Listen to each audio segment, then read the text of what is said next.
I was just a kid when I learned about Watkins Glen.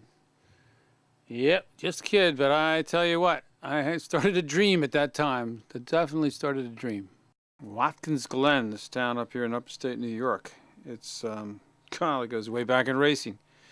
1948, actually, the first street races. It was plotted out through the streets, quite exciting.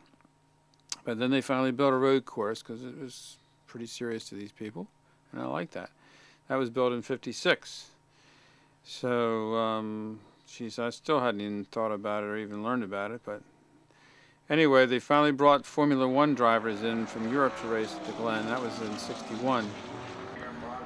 The first Grand Prix was in 1970, and it was won by Emerson Fittipaldi. Watkins Glen is like Indianapolis. It's become a race town. Everywhere you look, it's racing on the minds of the town people, and in comes the racing fans. So it's race, race, race, and I like that. What happened for me? I found myself, I found the Glen somewhere in probably the early 70s. I realized this is a great place to race. I'd love to go there one day and race. Well, I'm getting close. My passion for racing actually was started by learning and watching the actor who turned racer, Paul Newman. When I first saw Paul Newman, he was racing a Z car, and that was pretty impressive because he was on many tracks, and including the Glen. In those days, it was like you'd read about it in a car magazine. I said to myself when I was that young, I'd say, I'd love to race there one day at the Glen. I came to the SCCA race, and so here I am filming the race, and two guys are up there next to me saying, there goes Paul Newman. I'm like, wait, that's Paul Newman? Cool. This is another dream come true. Finally get to see him. Yep.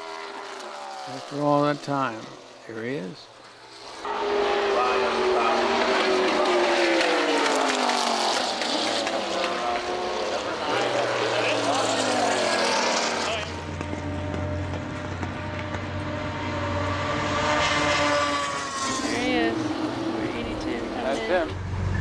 I found out why the number 82. He's 82 years old now.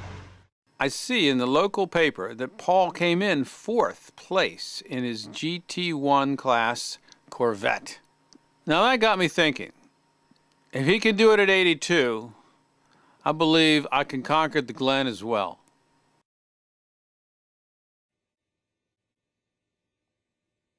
I'm sitting here thinking to myself, should I go out on the track, solo it alone, or should I ask an instructor?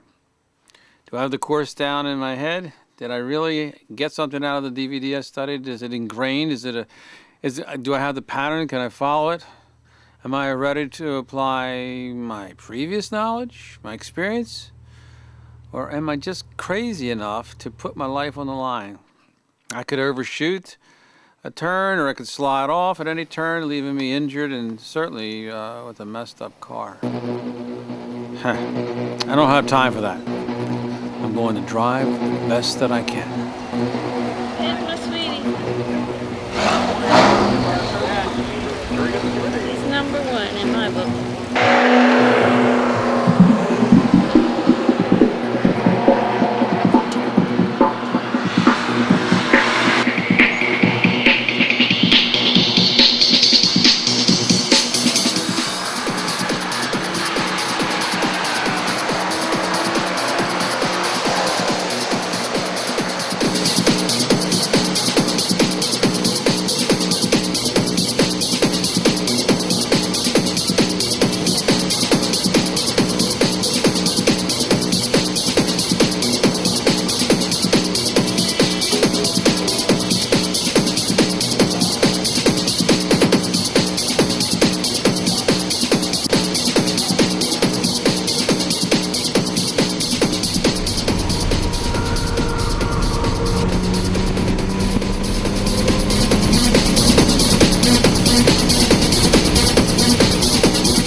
24 laps later, I made it to the checker, and the car did not break down or even leave the track. All right. I'll work on getting good car position next year. Well, with my determination and Paul Newman's inspiration and Barbara Jean's support, I can easily say I conquered the Glen.